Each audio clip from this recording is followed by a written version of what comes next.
Assalamualaikum warahmatullahi wabarakatuh. Kumaha kabarna daramang? Alhamdulillah, mudah-mudahan sadayana daramang. Patepang deui sareng Ibu Siti Maryam dina pangajaran pangrumat basa Sunda.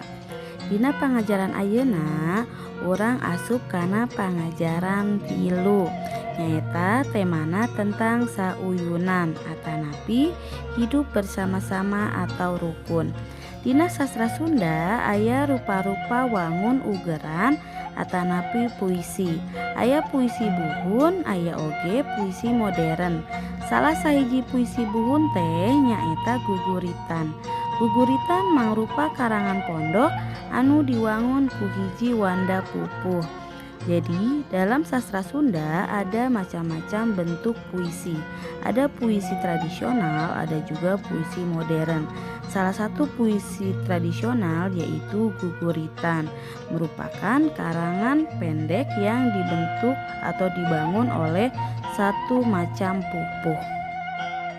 A. Paniten basa. Hiji, ngaregepkeun guguritan.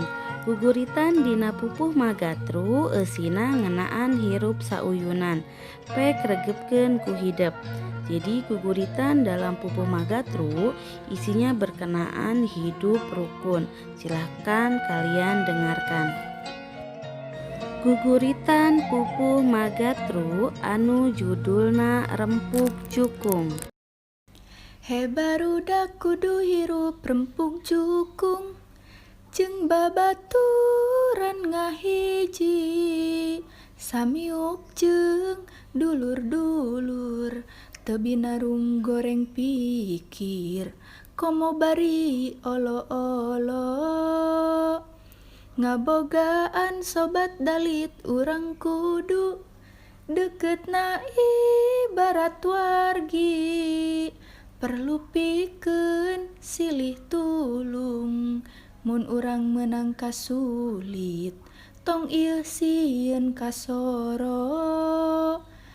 Sobat dalit bisa satata jeung dulur, silih jaring silih aping, lamun perlu silih bantu, waktu susah rejeng sulit, mangsa beunghar jeung kokoro. Lamun urang akur ka dulur jeung batur, ati jadi tiis ting trim, hirup henteu matak paur, moal aya nu hiri dengki, komo bari ngojok-ngojok.